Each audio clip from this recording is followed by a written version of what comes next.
welcome back again. I'm Corey Dunn. Now I'm joined here by Lars Gustafsson. It's yesterday we had a chance to be able to really dive into just all the different elements, the Levolution, just talking about where the inspiration came from for most of the game types. Again, now we're here with a different game mode.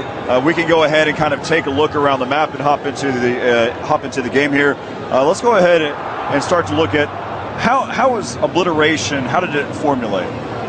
I think it's inspired by a lot of things. We've deeply inspired by Capture the Flag, the core mechanics of which I would say works so beautifully in Battlefield, the combination of vehicles and just the need to carry something from point A to B. And of course, when we did this, there's always a risk or chance of a deadlock. So having multiple bases to carry it to gives that dynamic and unpredictability that keeps the game going and keeping fresh every time. So you brought up a point. I'm going to have to ask this, and you can answer it if you like to. Yeah. Are we going to see Capture the Flag in the very beginning for Battlefield 4? Or are we going to have to wait to the very, very, very last pack before we get the chance to play Capture the Flag? It won't be part of the basic setup at launch. Okay. We have lots of other good modes. We have 2 new modes, one of them being Obliteration. But we know that people love it. So we do hope to bring it back in one of the later packs. Yeah, one of the things that I really enjoyed was hopping onto a bike and just taking off and trying to be able to pick up some nice caps there. So already from Battlefield 1942, sitting and developing Battlefield 1942, and we played on Wake Island. And one of the best Battlefield moments was really coming with a flag and almost on the southern leg, bringing it home, squeezing in between the tank and the tree, and then driving onto a mine. But my team took it home and we won. And it's one of those Battlefield moments that stuck with me through the years. So I had a Battlefield moment earlier today. So we had talked about it yesterday about the amphibious vehicles, and there's still some sense out there saying, okay, well, you keep talking about the amphibious assaults. It's a great marketing pitch. It really sounds great, but and it's kind of thinking back though to the other Battlefields, from Battlefield 3, any of the previous. There really just were transport vehicles or places that you'd have parties with the machine gun up in the front. So how are we seeing that evolve? Why is it such a huge component here? To me, the water gameplay in these vehicles, as I think many people who have tried it out here can testament that it really creates. We see the attack boats more like tanks on sand dunes.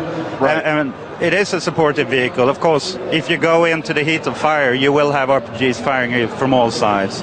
So it creates gameplay in an area where previously there wasn't gameplay, and I think we will see numerous levels that have water to certain extents. You should see in the Levolution trailer potentially where we have a flooded city and you can break the levee and flood the city even further, creating new ways, new areas to access, and a totally different gameplay with water vehicles. So I think we don't want to just deliver it in one way, and we don't want to tell people how to play, but we do hope that you will all find your way of playing your water gameplay, whether it's diving and just passing by, or it's really taking on the sea battles. Well, there's 2 different elements to look at, one of which, whenever I was playing Obliteration earlier today, I realized my teammates, they weren't really following the objective, and so what I ended up having to do is going and picking up the bomb, hopping onto a jet ski. Well, this was after the storm started, and so it was probably one of the most difficult things to pull off until I started to figure out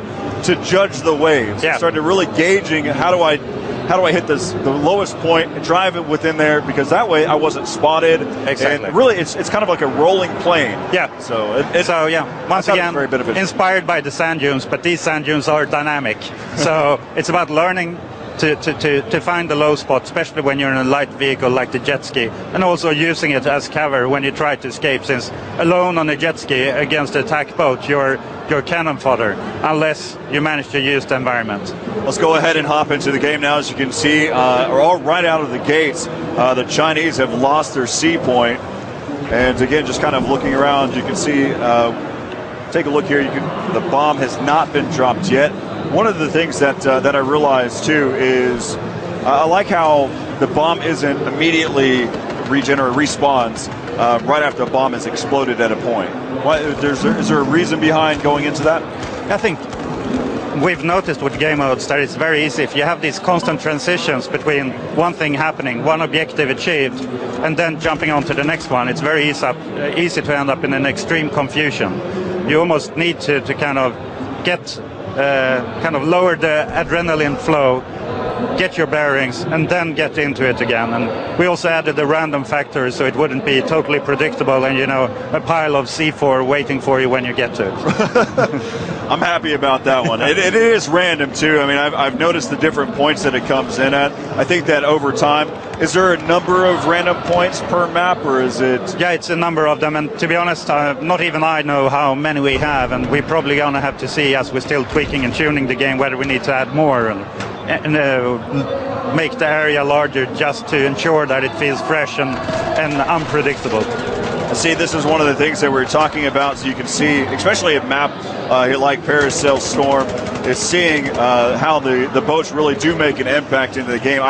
Trust me, whenever I was playing, it was difficult to get around. Anytime you're going beachside, you're getting taken out by something. Yeah, and I mean, what we were seeing here was an attack boat daring to go very close to the shoreline, which means that in any bush, behind any rock, there might be an RPG. So, I mean, we're still tweaking and tuning to find that balance so we don't have a super vehicle on the battlefield, since it's always key that we have kind of the rock, paper, scissors gameplay in place. So one of the things that we talk about it greatly about Levolution, there's a lot of questions about weather dynamics and how does it really impact the game. So first, we'll talk about the Recon class. Does it really make a difference? Does it make an impact on when you're sniping and the bullet drag to it? You mean that the wind picks up? Right. No, actually, that's a good point. Maybe that's something for the future. So, no, we haven't taken it to that extent. And to be honest, Battlefield we always say that it's perceived realism. We want you to feel that, yes, this is the real thing, but when you go at it, we don't want to create a simulator. It should be easy to get into, and I think with that random factor of the wind, it would be almost impossible for many people to get into it. Well, especially with that storm that rolls in. So. Yeah. So the next question then is similar to it as well. With the weather that's going through, you can see that the trees are being swayed. Is it any more difficult for a helicopter or pilot to be able to fly during that storm? No, same thing there. It's all of these cool things that when we start building up a concept and we start brainstorming and we throw out ideas and it seems like a super great idea until you realize that many people are still struggling with, getting into planes and helicopters, and that's why we're adding the test range to add another dynamic element that sometimes it's never fun to die because basically you don't really know what happened. Right.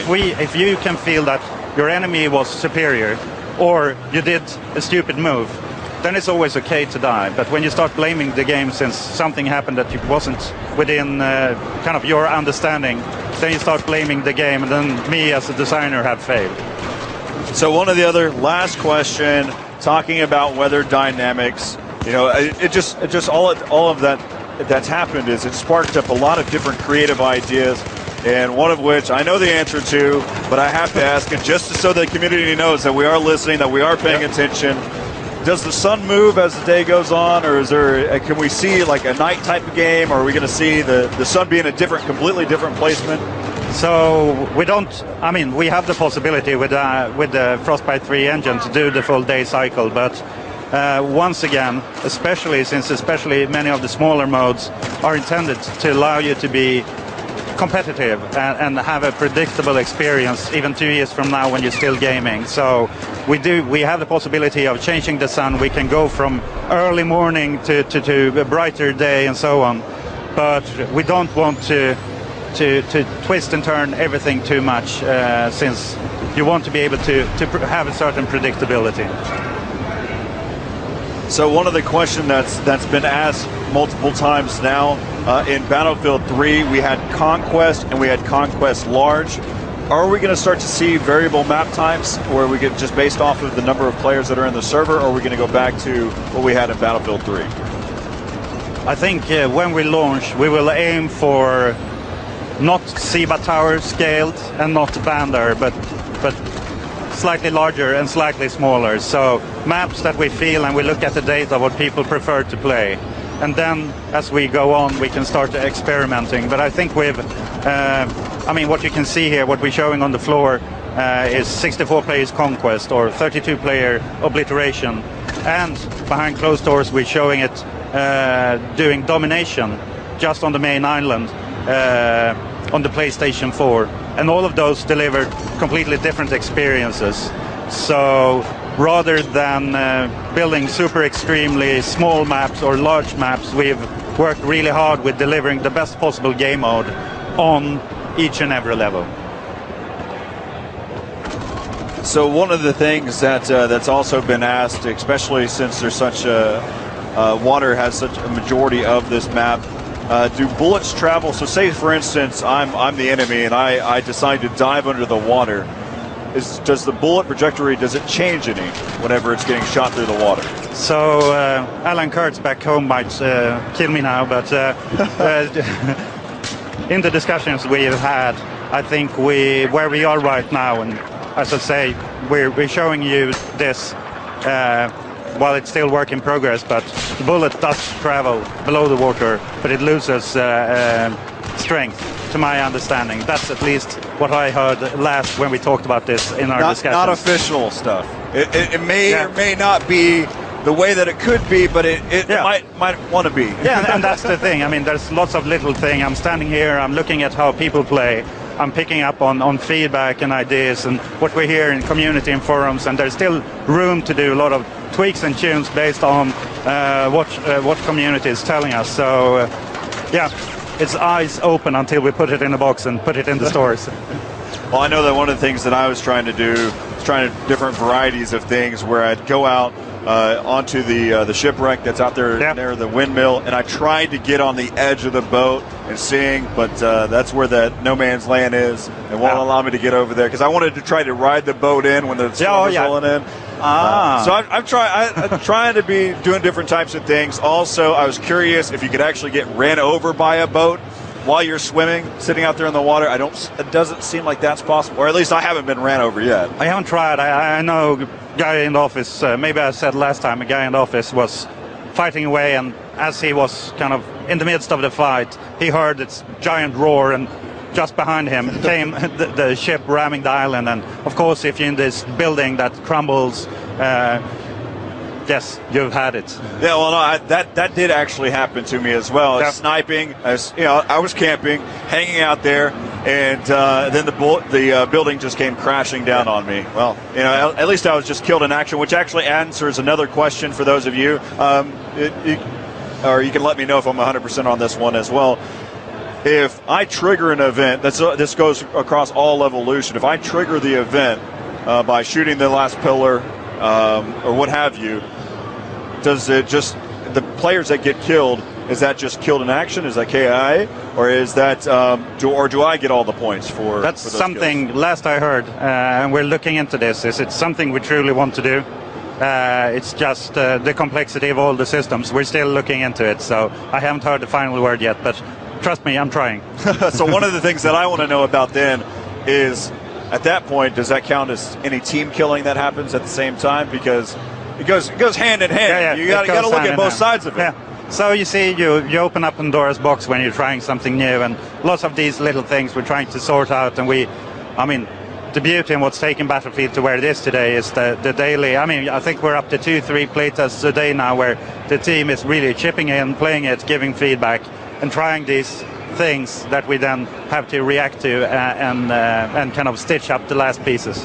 Well, I appreciate it. You getting grinded over the coals and listening to all the different questions that are there in the community. I know that we're going to have the chance to discuss things again, and I appreciate every one of the answers that you've given. And again, one of the things that I like about just the Battlefield community and the development crew is you answer everything. You may not have the answers for it all, but you at least make an attempt to answer them. Yeah, my job is to I would just do a big disservice if I claimed that I knew everything. The team back home knows that I definitely don't know everything. So it's a big monster we're building. It's living a life of its own, and it's soon to be unleashed.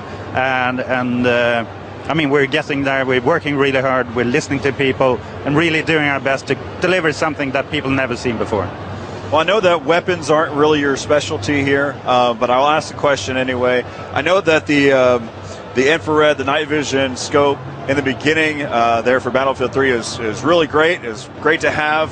It was really effective, but then it kind of got nerfed down. Are you gonna worry about any of those types of things with this current this type of scope as well? Overall, I mean, Battlefield for us, Battlefield 3 really exploded with the amount of people that have bought it and they stick in playing there on the servers, and all the amounts of feedback that we've gotten, we keep on taking into account as we keep on pushing forward, since the last thing we want to do is to set things back. We want to keep on pushing forward based on the learnings we have. And in the old days, many times we were, for every game we were building a new engine that forced us to rebuild everything from scratch. But now with the Frostbite 3 engine and the Frostbite team, we are able to always look forward and keep on building a bigger, better, and more complete experience. That's what I like to hear. So again, Lars, it's a pleasure having you on here. Thank you. We're going to have more Obliteration coming up. I appreciate it. So stick around right here on the Battlefield 4 stream. We'll be back right after the break.